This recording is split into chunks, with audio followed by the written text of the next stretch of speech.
part of our Q2 2021 Insurtech Briefing, we are joined by the one, the only Nigel Walsh, Managing Director of Insurance for North America, if I'm right in saying, at Google. Nigel, hello. Hey, Matt, good to see you. Thanks for having me here. Yeah, not at all. It's great to have you on board. Nigel, walk us through a day in the life of Nigel these days. So you've moved from Deloitte over to Google. What does it look like? What is working for Google look and feel like? And how do you structure your day if you're looking after North America? Yeah, well, at the moment I'm here in London. Days are great, I have to say. There's elements of the lockdown that are fantastic and elements that we all probably dislike a lot. The good bits are that I get to see the kids every day, and I've been doing the school run prior to summer holidays starting very shortly. But like everyone else, I'm sat on meet calls throughout the day, running through what I have is some of our largest accounts in North America that are in the insurance sector, supporting our teams, our partners, and then looking to work with some of the insurtechs that are migrating and moving to the Google Cloud platform. So never a dull day. The organization is an amazing organization, not just Google Cloud, but all of the Alphabet organization around us has immense relevance to the insurance industry.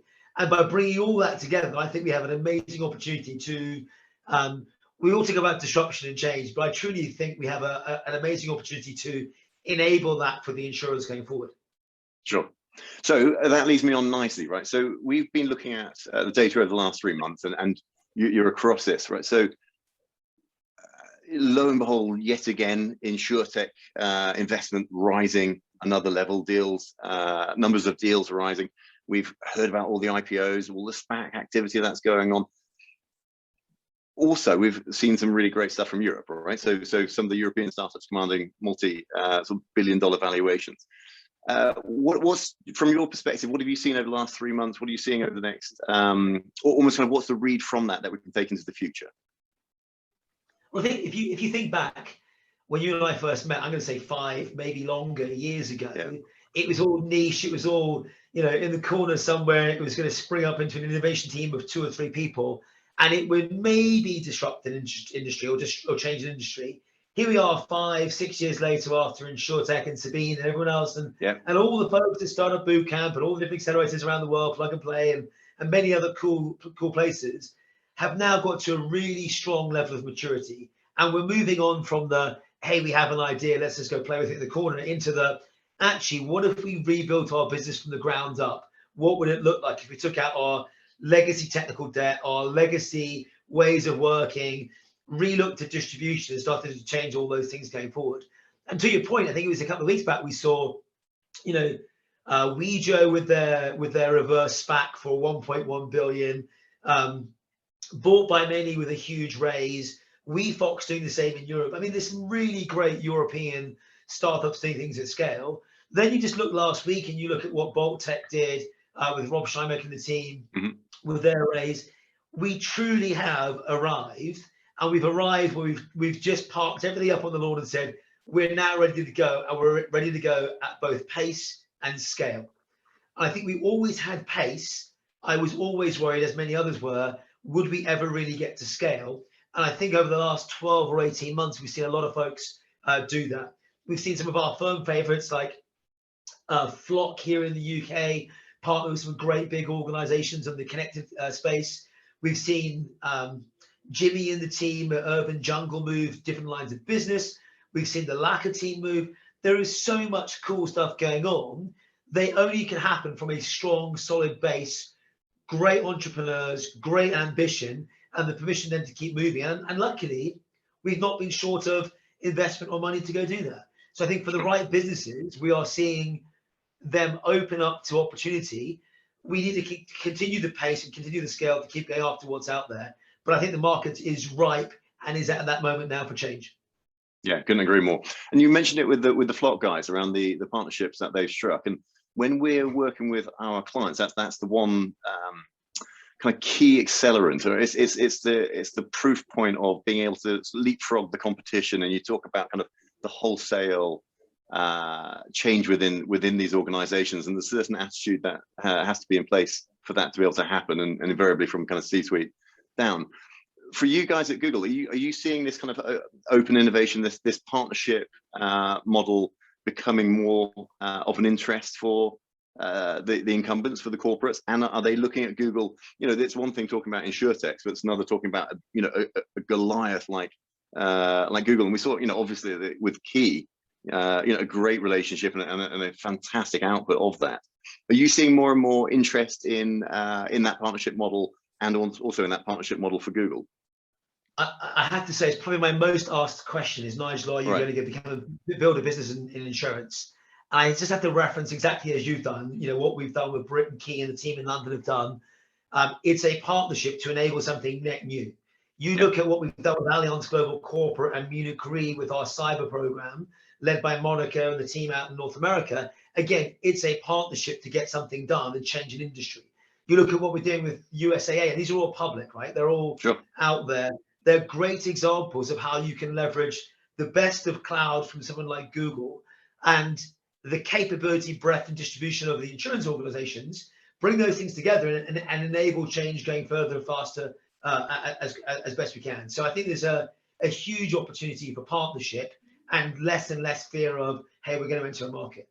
Yeah, and yeah, absolutely, and I think that's proving out through what we're seeing in terms of kind of the strategy as you engage with these companies.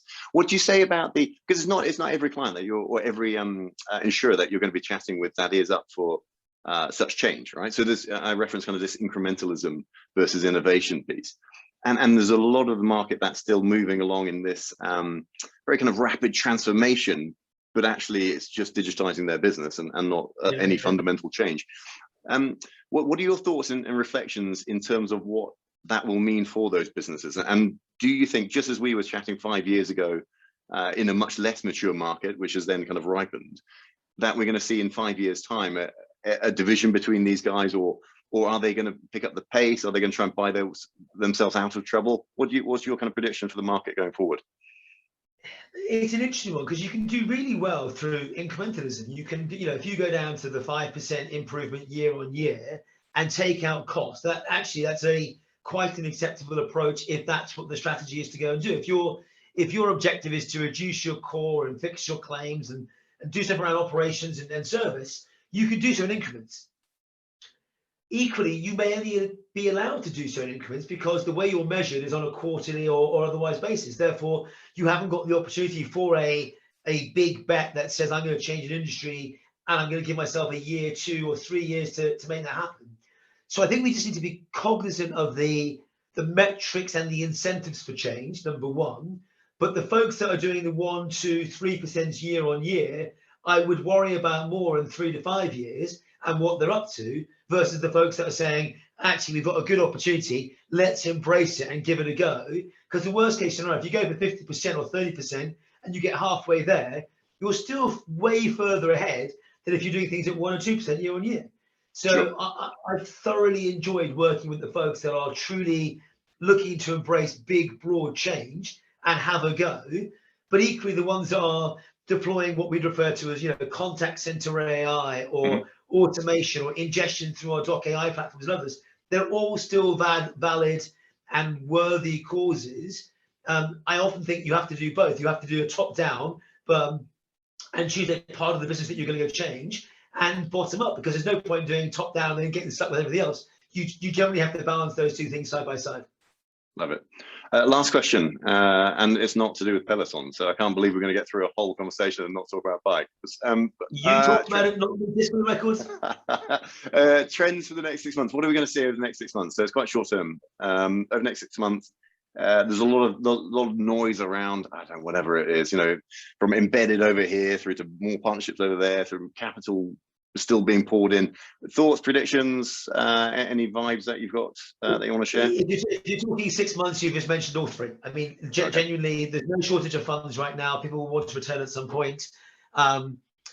Partnerships will continue for as long as distribution is owned by the insurers. Maybe it won't always be the insurers. I've always talked about, when is insurance not insurance, and it's actually when it's owned by my hobby horse. I can't wait. I love it, right? And it's the auto manufacturers, it's the folks that own a distribution in different ways. But equally, it moves on from that and says, actually, what's the business model of the future? And I think not enough people are actually looking at that just yet, which is a nice segue to embedded. And I think there's a really strong story to tell around embedded, whether it's cover, and again, startup heaven here, you know, Cover Genius doing things, Bolt doing good things, Socotra in Standard, the whole community of folks enabling that brand new speed to market on the platform side, enabling stuff.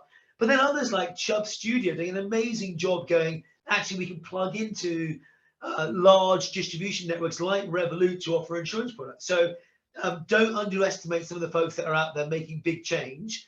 I think what we now need to do is make that enablement to go, how do I become the next capability to do insurance as a service or embedded finance? It moves beyond that though, because it's not just about insurance. It is finance. What does embedded finance look like going forward? And what does the future look like for your 3-year-old and my 8-year-old? Right? If they are buying insurance the same way that we are, we have done something wrong. Indeed. I love that. That's a whole other conversation. Nigel, thank you very much. Really appreciate your time. Good to see you, Matt. Thanks.